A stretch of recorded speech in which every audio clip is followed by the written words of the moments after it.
Radio Kantipur, radio राष्ट्रको। मङ्सिर 9 देखि 13 गतेसम्म केन्द्रीय महाधिवेशन गर्ने कांग्रेसको निर्णय, भदौ 2 गतेभित्र क्रियाशील सदस्यको अन्तिम नामावली बुझाउने मिति तय।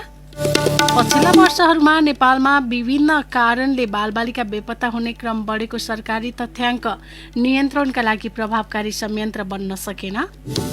आगामी पौष दोस्रो साता राष्ट्रिय सम्मेलन गर्ने माओवादी केन्द्रका अध्यक्ष पुष्पकमल दाहालको प्रस्ताव, अर्को चुनावसम्म सत्ता गठबन्धन कायम राख्ने।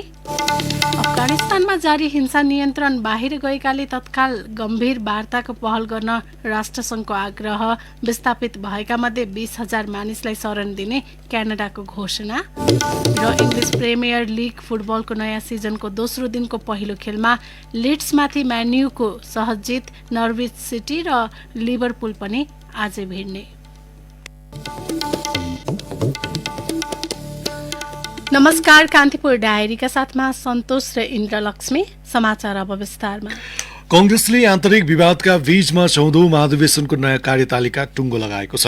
बुढा नीलकण्ठ स्थित पार्टी सभापति शेरबहादुर देउवा निवासमा 3 दिन चलेको केन्द्रीय कार्य समिति बैठकले आउँदो मङ्सिर 9 देखि 13 गतेसम्म काठमाडौँमा 14औं महाधिवेशन सम्पन्न गर्ने निर्णय गरेको हो। त्यसका लागि भदौ 18 गतेबाट वडा स्थलको अधिवेशन सुरु गर्ने निर्णय भएको सहमहामन्त्री प्रकाश शरण महतले जानकारी दिनुभयो। संस्थापनेतर पक्षले पार्टीले संवैधानिक हैसियत गुमाउने भन्दै तोकिएकै समयमा महाधिवेशन सुनिश्चितताको अडान लिएको थियो। केन्द्रीय कार्य समिति बैठकमा भदौ 2 गतेभित्र क्रियाशील सदस्यको अन्तिम नामावली बुझाउने मिति पनि तय भएको छ। नयाँ कार्यतालिका अनुसार गाउँ नगर वडा अधिवेशन अब भदौ 18 गते, गाउँ नगर पालिका अधिवेशन 27 गते गर्ने निर्णय भएको छ। त्यस्तै प्रतिनिधि सभा क्षेत्रीय अधिवेशन असोज 1 गते, प्रतिनिधि सभा क्षेत्रीय अधिवेशन एकमात्र प्रतिनिधि सभा निर्वाचन क्षेत्र भएको जिल्ला अधिवेशन असोज 5 गते र एकभन्दा बढी प्रतिनिधि सभा निर्वाचन क्षेत्र भएको जिल्लाको अधिवेशन असोज 10 गते गर्ने निर्णय भएको सहमहामन्त्री महतले बताउनुभयो। त्यस्तै प्रदेश अधिवेशन कार्तिक 10, 11 र 12 गते गर्ने निर्णय भएको छ। यसअघि भदौ 16 देखि 19 गतेसम्म 14औं महाधिवेशनको कार्यतालिका सार्वजनिक गरेको कांग्रेसको क्रियाशील सदस्यता विवादका कारण तल्लो तहका अधिकांश निर्वाचन तालिका प्रभावित भइसकेका छन्।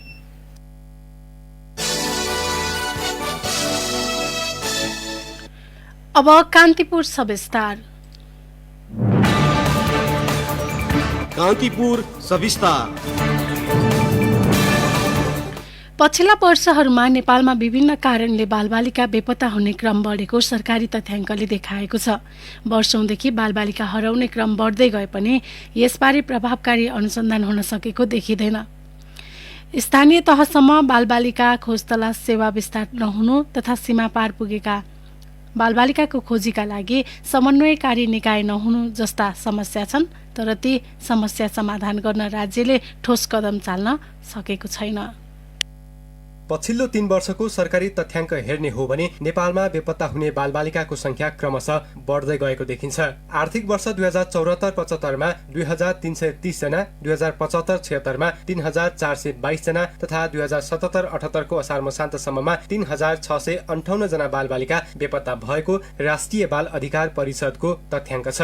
आर्थिक वर्ष 2075-76 मा हराएका मध्ये 2540 र गत आर्थिक वर्षमा हराएका मध्ये 3009 जना बालबालिका भेटिएका छन्। बेपत्ता भएका बाँकी 649 जनाको भने खोजी भइरहेको छ। प्रहरीको तथ्याङ्क अनुसार दैनिक 10 जना बालबालिका हराउने गरेका छन्। प्रहरीका अनुसार हराएका बालबालिका भेटिएपछि पनि परिवारले जानकारी नगराउँदा बेपत्ता भएका भनिएका बालबालिकाको वास्तविक तथ्याङ्क समेत उपलब्ध नहुने समस्या छ। नेपाल प्रहरीका एआइजी विश्वराज पोखरेल, हाम्रो प्रवृत्ति कस्तो रह्यो भनेदेखि व्यक्ति हरायो सूचना चाहिँ दिने, तर फेला पर्यो भनेर सूचना चाहिँ नदिने, त्यो सबैभन्दा ठुलो समस्या छ। त्यसले गर्दा हाम्रो हराएको रेकर्डमा चाहिँ दिनदिनै थपिँदै जान्छ, भेटेको रेकर्ड चाहिँ कम हुन्छ।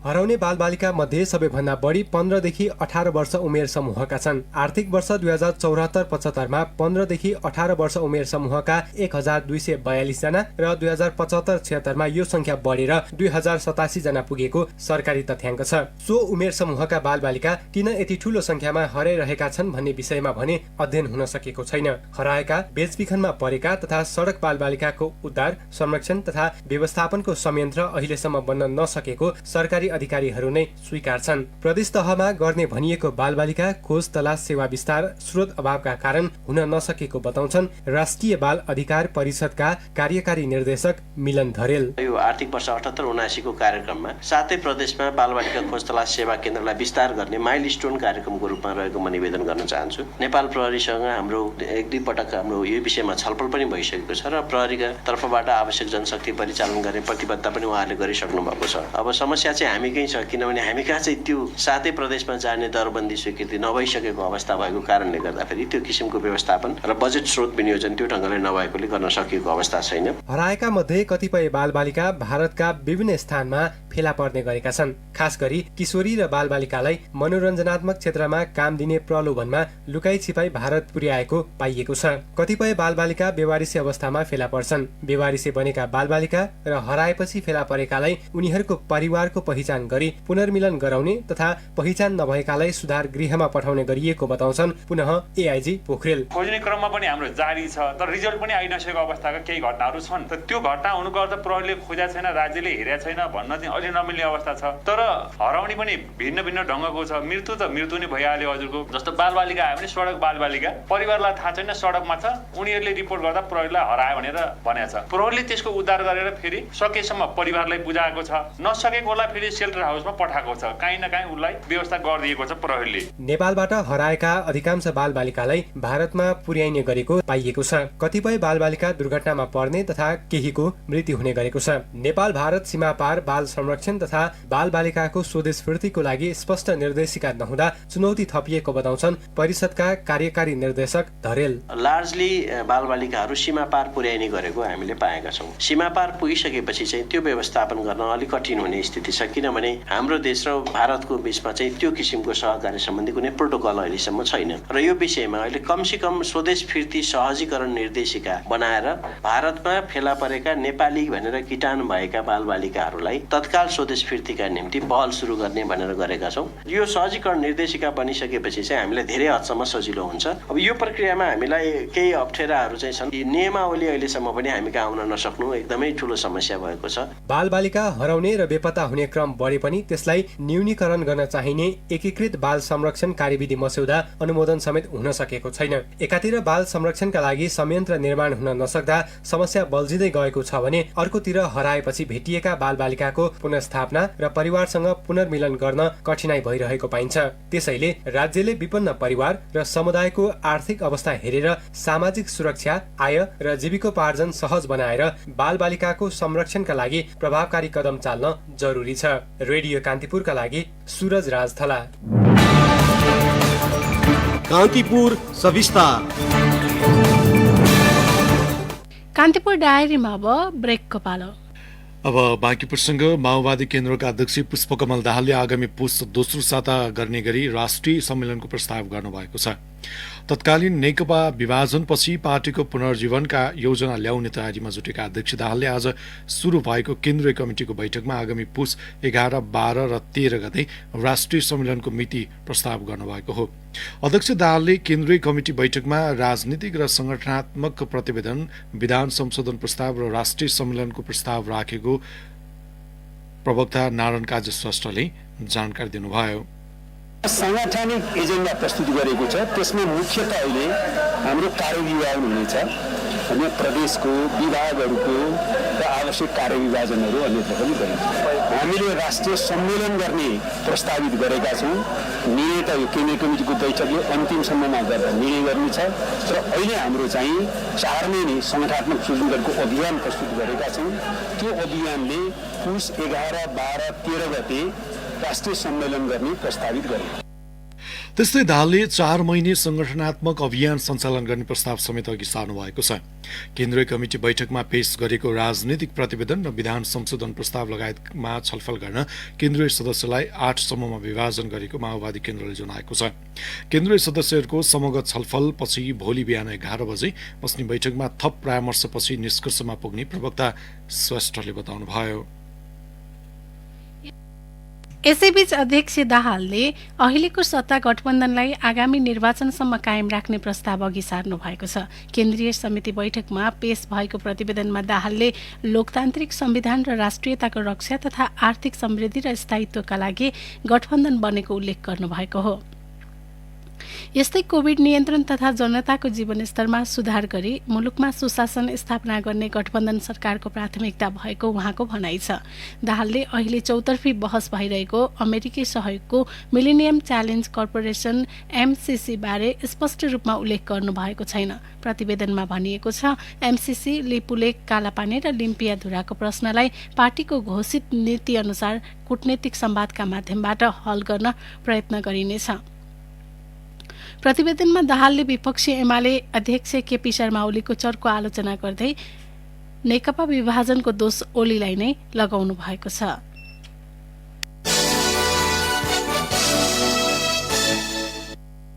नेकपा एमालेका वरिष्ठ नेता माधव कुमार नेपालले आफू पार्टी एकताको अन्तिम पर्खाइमा रहेको बताउनु भएको छ। काठमाडौँमा आयोजित एक कार्यक्रमलाई सम्बोधन गर्दै वरिष्ठ नेता नेपालले सरकार गठनमा सघाए पनि मन्त्रीमण्डल विस्तारमा कुनै अवरोध खडा नगरेको उल्लेख गर्नुभयो। यत्रो मेहनत गरेर हामीले यो सरकार ल्याउने अनि सरकारको सम्मै ठाउँमा नियुक्ति केपी ओलीले त विरोध गर्ने भइहाल्नु हो, अनि यो सरकारलाई गर्न दिने देशभरिका जम्मै नियुक्तिहरूदेखि लिएर कुराहरूमा गर्ने कि। तर हामीले रोकेका छैनौँ है सरकारको बारेमा। हामीले भनेका छौँ कि तपाईँहरू सरकार बनाउँदै गर्नुहोस्, मन्त्री बनाउँदै गर्नुहोस्, अहिले हामी पठाउन सक्दैन किन हाम्रै टुङ्गो छैन कि हामी छुट्टै भइदिएको बेला भनिदिन्थ्यो होला फल्ला फल्ला मन्त्री। केही साथीहरू त हामी जान्छौँ ल भनेर झन्डै दाम्लो छोडालेर तयार पनि हुनुहुन्छ। अब दाम्लो छोडालेर मैले के गर्न सक्छु? आफ्नैलाई त रोक्न सकिएको छैन, अरू कसैलाई कसरी रोक्नु? पद तथा नीति ठूलो कुरा भएको भन्दै वरिष्ठ नेता नेपालले विचार सिद्धान्तका साथ अघि बढ्नुपर्ने उल्लेख गर्नुभएको हो। अझै पनि पार्टी एकताका लागि आफू तयार रहेको भन्दै अध्यक्ष ओलीको मन परिवर्तन गराउन आग्रह समेत गर्नुभएको छ। आफ्नो इच्छा र चाहना एकता भए पनि सबै ढोका बन्द भए पार्टीलाई पुनर्गठित गर्ने जिम्मेवारीबाट पछि नहट्ने उहाँको भनाइ थियो। तर पार्टी पुनर्गठन प्रक्रिया अन्तिम उपाय मात्रै रहेको उहाँको भनाइ छ। अझै पनि पार्टीमा भएका गल्ती, कमजोरी, पुराना निर्णय फिर्ता लिने र नेतृत्वको प्रणालीमा पनि सहमतिको आधारमा चल्ने स्थिति भने अन्तिम पर्खाइमा रहेको उहाँको भनाइ थियो। हामी अन्तिम पर्खाइमा रहेका छौँ। यो पुरै साउन महिना, भदौ महिना, कति महिनासम्म हामी गर्ने हो कि अहिले हतार किन छैन भने चुनाव अझै 1.5 वर्ष बाँकी। यदि साउनको 3 गते शेरबहादुरले विश्वासको मत पाउन नसकेको भए त्यही दिन प्रतिसभा भङ्ग हुने थियो, त्यही दिन देश चुनावमा जाने थियो। र त्यो साउनको 6 महिना भनेको माघ महिनामा चुनाव गर्नै पर्थ्यो। माघको जाडोमा अनि कोरोनाको बीचमा चुनाव हुन सक्थ्यो कि सक्दैन थियो? कोरोना बोकेर हामी जानु पर्थ्यो। त्यसपछि टिकटको कारणले गर्दाखेरि पार्टीभित्र निर्णय प्रक्रियाको कारणले गर्दा तुरुन्तै पार्टी फुट्ने थियो। साउनको 3 गतेपछि 4 गते पार्टी फुट्ने नै थियो। त्यो पार्टी फुट्नबाट जोगियो विघटन नभएको कारणले। अहिले पनि हामीसँग समय 1.5 वर्षको समय बाँकी छ।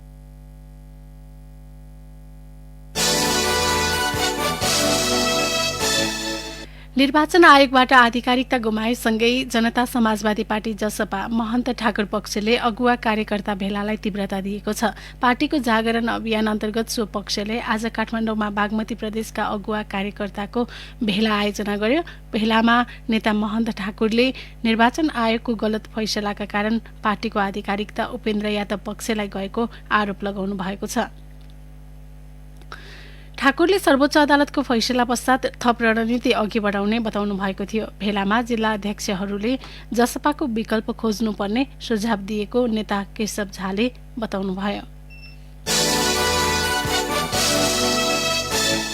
नेपालमा सक्रिय संक्रमितको संख्या बढ्दै गएको छ। एक साता अघि 34,492 सक्रिय संक्रमित रहेकोमा पछिल्लो तथ्याङ्क अनुसार सक्रिय संक्रमितको संख्या 39,405 पुगेको छ।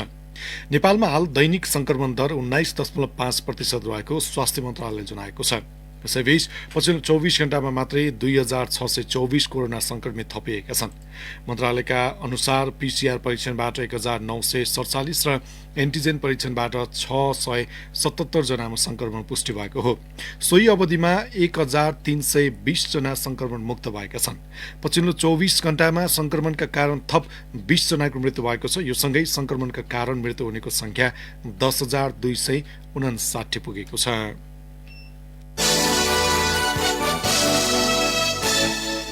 अब केही समाचार संक्षेपमा। बेथिती र भ्रष्टाचारको आरोप खेपिरहेका धरानस्थित बीपी कोइराला स्वास्थ्य विज्ञान प्रतिष्ठानका अस्पताल निर्देशक प्राध्यापक डाक्टर गौरीशंकर शाहले आफू राजीनामा दिन तयार रहेको बताउनु भएको छ। सत्तारूढ नेपाली कांग्रेसका केन्द्रीय सदस्यले अफगानिस्तानमा जारी द्वन्द्वका कारण जोखिममा परेका नेपालीको सुरक्षा तथा उद्धारका लागि पहल गर्न सरकारको ध्यानकर्षण गराएका छन्। लुम्बिनी प्रदेशसभाको 9औं अधिवेशन आगामी भाद्र 1 गते सुरु हुने भएको छ। प्रदेश मन्त्री परिषद बैठकले हिजो प्रदेश प्रमुख अमिक शेरचन समक्ष अधिवेशन आह्वान गर्न सिफारिस गरेको थियो। वरिष्ठ धानवाली विशेषज्ञ भोलामान सिंह बस्नेतको 71 वर्षको उमेरमा निधन भएको छ। कोभिड-19 संक्रमित बस्नेतको उपचारको क्रममा आज बिहान निधन भएको हो। ज्यान मार्ने उद्योगमा विगत 50 वर्षदेखि फरार प्रतिवादी धादिङ चैनपुरका 75 वर्षीय हुतराज छतकोलीलाई प्रहरीले चितवनबाट पक्राउ गरेको छ। र चितवनको भरतपुर विमानस्थलको विशिष्ट कक्षमा आग लागे हुँदा केही उपकरण र फर्निचर जलेर नष्ट भएका छन्। कान्तिपुर डायरीमा अब पाँचथर डायरीको पालो। पाँचथर डायरीबाट लक्ष्मी गौतमको नमस्कार। पाँचथरको प्राङबुङ फालोट सडक खण्ड जीर्ण हुँदा यात्रु कष्टकर यात्रा गर्न बाध्य छन्। 2031 सालमै निर्माण गरिएको यो सडकमा अझैसम्म गाडी चढ्ने यात्रुले पहिरो पन्साउन अत्यावश्यक औजार लिएर हिँड्नुपर्ने बाध्यता छ। सडकको स्तरोन्नतिका लागि तिनै तहका सरकारले वास्ता नगर्दा निर्माण भएको 5 दशक पुग्दासम्म सडकको हालत उस्तै छ। हालेलुङ गाउँपालिका स्थित साबिक प्राङबुङ, मेमिङ र सिदिन गाविसमा उत्पादित वस्तु भारतका बजारसम्म निर्यात गर्दै दैनिक उपभोग्य वस्तु आयात गरेर स्थानीयको दैनिकी सहज बनाउने उद्देश्यले तत्कालीन प्रधान पञ्च हेमबहादुर थामसुहाङको अगुवाईमा 2031 सालमा यो सडक खनिएको थियो। जबकि सदरमुकाम फिदिममा 2040 सालमा मात्रै सडक सञ्जालले जोडेको हो। कोरोना संक्रमण बढेसँगै लगाइएको निषेधाज्ञाका कारण पाँचथरका विभिन्न स्थानमा सञ्चालित डेरीबाट उत्पादित घिउ र चीज बिक्री नहुँदा खेर जाने अवस्थामा पुगेको छ। पाँचथर सहित प्रदेश 1 मा उत्पादन भएका दुधजन्य वस्तुको बजार काठमाडौँ, पोखरा, नेपालगञ्ज, बुटवल जस्ता ठूला शहरहरू हुन्। अधिकांश स्थानमा वैशाख यता जारी गरिएका निषेधाज्ञाका कारण यस क्षेत्रमा उत्पादित दुधजन्य पदार्थ निर्यात ठप्प भएको दुग्ध व्यवसायी खगेन्द्र मिश्रको भनाइ छ। निषेधाज्ञा जारी राखिए पनि पाँचथरमा कोरोना संक्रमण दर अझै घटेको छैन। निषेधाज्ञा कार्यान्वयन कडाई नहुँदा संक्रमणको चेन ब्रेक हुन नसकेको भन्दै व्यवसायी स्वयंले असन्तुष्टि जनाउन थालेका छन्। जिल्लामा पछिल्लो समय परीक्षणको आधा भन्दा धेरैमा कोरोना संक्रमण पुष्टि भइरहेको छ। वैशाख 27 गतेदेखि विभिन्न चरणमा 13 पटक डीसीसीएमसीले निषेधाज्ञा थप गर्दै आए पनि निर्णय कार्यान्वयन भए नभएको, अनुगमन नगर्दा बजार, वित्तीय संस्था र सार्वजनिक स्थलमा भिडभाड बढेको भन्दै स्थानीयले 2 सातासम्म पूर्ण लकडाउन गर्न भन्दै स्थानीय प्रशासनलाई ज्ञापन पत्र बुझाएका छन्। पाँचथर अस्पतालमा कोभिडका बिरामीको राम्रो रेखदेखका साथै खानपान, निशुल्क र कम खर्चमा उपचार हुने थाहा पाएपछि बाहिरी जिल्लाबाट पनि बिरामी उपचारका लागि आउन थालेका छन्। झापा र मोरङ जिल्लाका अस्पतालका लागि रेफर गरिएका बिरामी ती अस्पताल छोडेर पाँचथर जिल्ला अस्पताल आउन थालेका हुन्। हवस् त पाँचथर डायरी आजलाई यति नै। लक्ष्मी गौतम बिदा हुन्छु। नमस्कार। पाँचथर डायरीपछि कान्तिपुर डायरीमा पुनः ब्रेकको पालो। अब आर्थिक प्रसङ्ग। अर्थमन्त्री जनार्दन शर्माले उत्पादन केन्द्रित अर्थतन्त्र निर्माणका लागि गुणात्मक प्रयत्न गर्न निजी क्षेत्रलाई आग्रह गर्नुभएको छ। नेपाल उद्योग वाणिज्य संघको दोस्रो वार्षिक साधारण सभालाई भर्चुअल रूपमा सम्बोधन गर्दै उहाँले उत्पादन वृद्धि गरी आयात प्रतिस्थापनका लागि गुणात्मक प्रयत्न जरुरी रहेको बताउनुभयो। निर्यातमुखी अर्थतन्त्र निर्माणका लागि उत्पादन वृद्धि गर्नु अपरिहार्य रहेको भन्दै उहाँले निजी क्षेत्रको सहयोगको आवश्यकता उल्ल्याउनुभयो। नेपाल उद्योग वाणिज्य महासंघका अध्यक्ष शेखर गोल्छाले सरकारले सार्वजनिक गरेको मौद्रिक नीतिले कोभिड पछिको पुनरुत्थान तथा साना एवं मझौला उद्योगको विस्तारमा विशेष ध्यान दिएको भन्दै त्यो सकारात्मक भएको टिप्पणी गर्नुभयो। अब अन्तर्राष्ट्रिय प्रसङ्ग। संयुक्त राष्ट्रसङ्घका प्रमुख एन्टोनियो गुटेरेसले अफगानिस्तानमा जारी हिंसा नियन्त्रण बाहिर गएको भन्दै तत्काल गम्भीर वार्ताको पहल गर्नुपर्ने बताउनु भएको छ। अफगानिस्तानमा तालिबानी विद्रोहीले एकपछि अर्को गर्दै मुख्य शहरमा कब्जा गर्न थालेपछि गुटेरेसले चिन्ता व्यक्त गर्दै अफगानिस्तानमा जारी गृहयुद्ध अन्त्यका लागि तत्काल गम्भीर वार्ता आवश्यक रहेको बताउनु भएको हो। विशेष गरी पछिल्लो केही दिन यता तालिबानी विद्रोहीले महिला र पत्रकारलाई मुख्य निशाना बनाउँदै गएको प्रति उहाँको ध्यानाकर्षण भएको भन्दै यसले गम्भीर सङ्कट निम्त्याउने उहाँले बताउनुभयो। यसअघि हिजो उहाँले अफगानिस्तानका नागरिकको जीवन रक्षाका लागि अफगान सीमा आसपासका छिमेकी राष्ट्रलाई सीमा खुला राख्न आग्रह गर्नुभएको थियो। यसैबीच क्यानाडाले अफगानिस्तानमा जारी पछिल्लो हिंसाका कारण विस्थापित भएका मध्ये 20,000 मानिसलाई शरण दिने घोषणा गरेको छ। प्रधानमन्त्री जस्टिन ट्रुडोले अफगानिस्तानका जनताको जीवन रक्षाका लागि क्यानाडा ऐक्यबद्ध रहेको बताउनु भएको हो। हाइटीको पश्चिम क्षेत्रमा 7.2 म्याग्निच्युडको भूकम्प गएको छ। भूकम्पको धक्का पुरै क्यारिबियन क्षेत्रमा महसुस गरेको रोइटर्सले उल्लेख गरेको छ। युएस जियोलोजिकल सर्वेका अनुसार यो भूकम्पको गहिराई 10 किलोमिटर रहेको छ। भूकम्प राजधानीबाट करिब 150 किलोमिटर पश्चिममा गएको हो। भूकम्पबाट भएको के कति मानवीय वा भौतिक क्षति भन्ने बारे हालसम्म कुनै एकिङ विवरण आइसकेको छैन। यद्यपि सामाजिक सञ्जालमा पोस्ट भएका फोटोहरूमा जेरेमी शहर नजिकका केही घरहरू तथा एउटा चर्चको केही भाग भत्किएको देखिएको छ।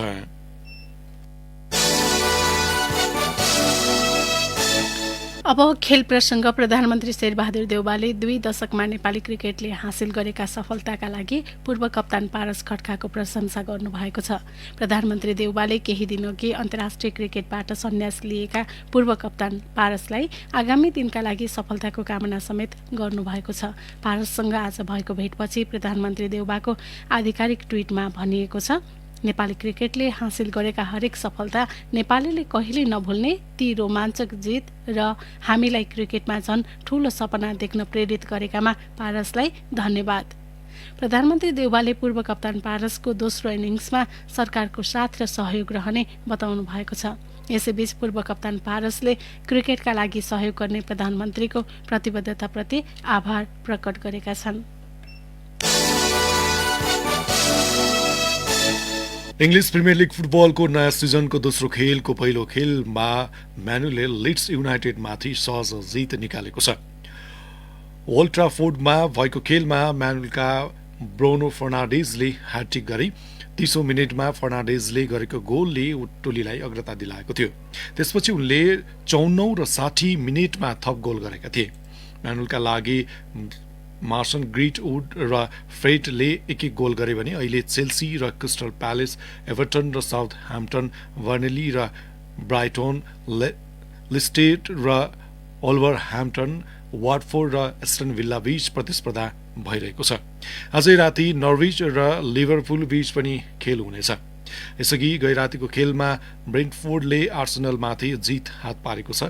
प्रिमियर लिगमा 24 वर्षपछि उक्लिएको ब्रेन्टफोर्डले आर्सेनललाई 2-0 गोल अन्तरले हराउन सफल भएको हो।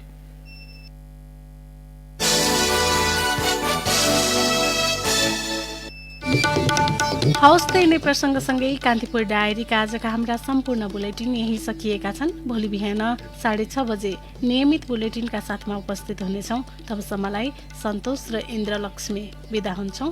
नमस्कार, शुभरात्रि।